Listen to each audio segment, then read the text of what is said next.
Okay, so we've introduced, or just check this is on, yeah. So we've introduced like sit, and you were doing that with the whistle.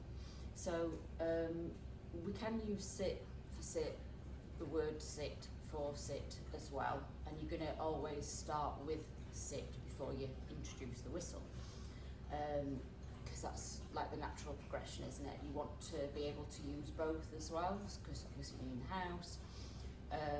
You not always going to have your whistle around your neck, so there's got to be a level of, you know, you've got to learn to understand both, I think. So when we're out, we're gonna use the whistle as much as we can while we're out, and just keep that consistent.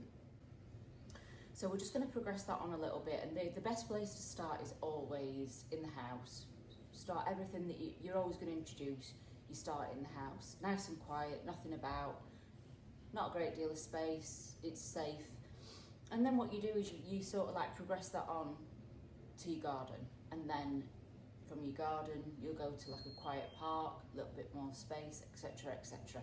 And that's the same with whatever exercise that you're going to introduce. But I'm just going to talk you through.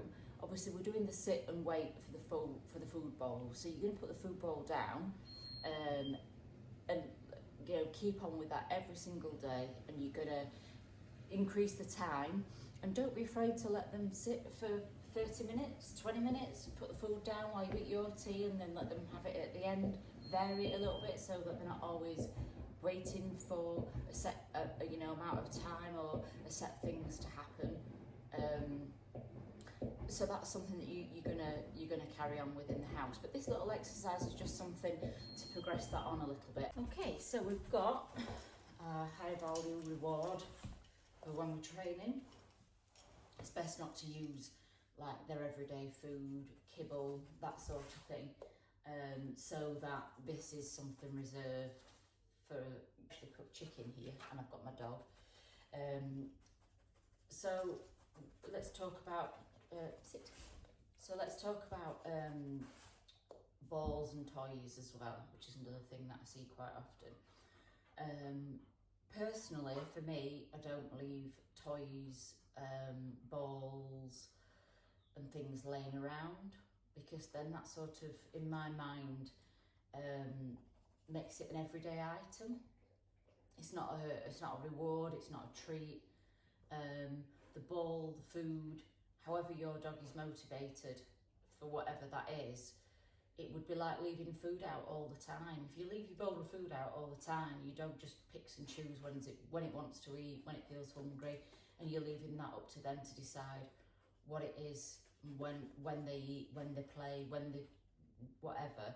And when you're trying to train your dog, you want to use those things. They're the favourite items. Their favourite items are food, balls, toys, that sort of thing. So by leaving that out, you're sort of taking that engagement away, you're taking that excitement away, but also as well, it means that there's like less motivation. I mean, it could be that, you know, your dog really loves a tennis ball, so don't leave tennis balls out all the time for them to play with as and when they want to. Keep them for, you know, training, because otherwise you've got nothing. You've got no armour in your bow if you're just leaving food and toys out all the time. Especially for dogs that, I mean, Labradors are generally quite greedy, but not all dogs are. You know, some dogs are not, you know, toy, ball, food motivated, and that makes that quite difficult if you're leaving things out all the time, because you've got no reward system. It makes it at least difficult anyway. So we're just going to talk through the next stages of sit. So your dog understands sit, you've paired the whistle when its bum touches the floor, and now we want to be able to like take that to the next level so that the dog sits on the whistle. And then how you progress that to add in a little bit of distance and distractions, because we can't just go from your dog knowing to sit. It's not going to know. If you go to a woodland or you go to the park and there's lots of dogs, lots of children, tennis balls, footballs, you go to the country park, there's birds, there's lots of other things going on. So you've got to kind of like build that up a little bit. You can't just go straight from, oh, well, my dog knows sit, it's going to know sit when it goes to the country park or whatever. You can't just, it's not going to understand that. Dogs don't generalise. They don't understand that sit at home means sit when they're out or sit when I'm at a distance. You've got to kind of build that up a little bit and generalise, help them to generalise that. They can't just learn that by themselves. That's something that you've got to kind of repeat, so that they know when you say sit, it means sit in the park, it means sit at home, it means sit when there's distractions, it means sit when there's water. So you kind of got to build that up a little bit at a time. You want to set your dog up for success, so you're not going to go straight from sitting in the house and then sitting in the park, because then your dog's, if it gets it wrong, then you're frustrated, they're frustrated, but also as well, you want them to receive the reward. You're not going to give it them for nothing, but you want them to get that reward. So you're going to do it a little bit at a time. If you get to a thing and you go somewhere and the dog didn't understand, didn't do what you asked it to do, it's because it didn't understand. It's not because it's stupid, thick, or trying to annoy you. It just did not understand what it was that you were saying. So in that circumstance, you would always take a step back, reevaluate, break it down into smaller sections, or simplify the process. You've seen the cube, simplify. Can't do it, simplify. Take some things away. It's the same principle. When you're trying to learn something, you're trying to do something. If you can't do it that way, simplify it a little bit. There's no harm in that. Take a step back to go forwards.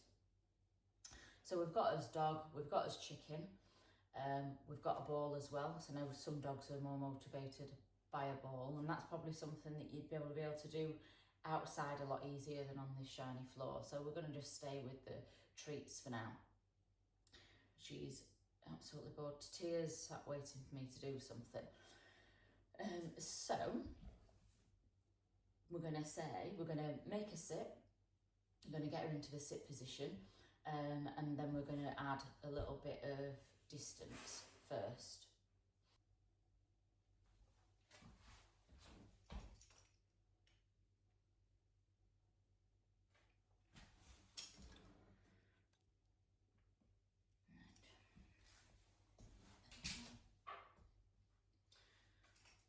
So we're just going to throw some food out just to get her moving, because obviously she's not going to move about because she knows to sit when she's still. So we're just going to get her moving about a little bit, like this.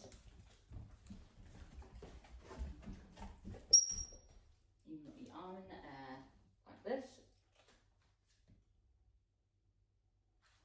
Count to 2, 1, 2, and reward. Good girl. So we're going to pair the word good, yes, whatever, to the motion of giving them the treat. Because eventually what you want to do is you want to get rid of the treat. When we go like this is called luring. So we're luring the dog however we want it to be. Okay? And this also can act as the reward as well in the moment, but you usually would give it with the other hand. So we're going to lure, and then we're going to go. Good girl, good girl. So obviously we've got the sit now. So to progress that on a little bit, we're going to do the same thing, but we're just going to give a bit of a length of time, a little bit of duration before we reward. So we're going to lure again. Get our whistle ready. So we're going to lure. I'm going to blow the whistle. There we go.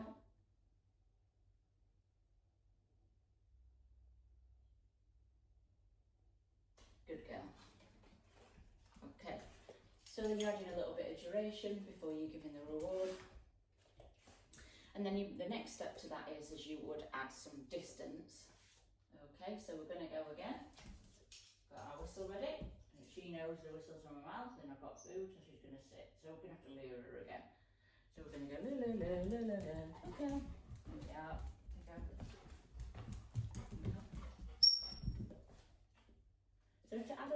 distance, for now, what we're going to do is we're going to take a step back. She's focused on my hand.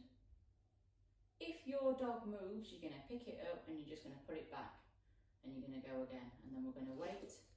Return to your dog at this stage. Good girl. Reward. Good girl.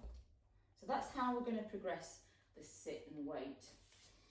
Once you've got that in the house, you're going to take that into the garden, because obviously it's a different environment. There's grass that can also, when we say adding distractions, going from an uninteresting sterile floor and then going outside when there's all different smells can be a whole different ball game for some dogs. So then you're going to take that outside at that point. Okay, so that's the sit progression. I hope you found that interesting for now, and come back and join us when we take it outside. Bye.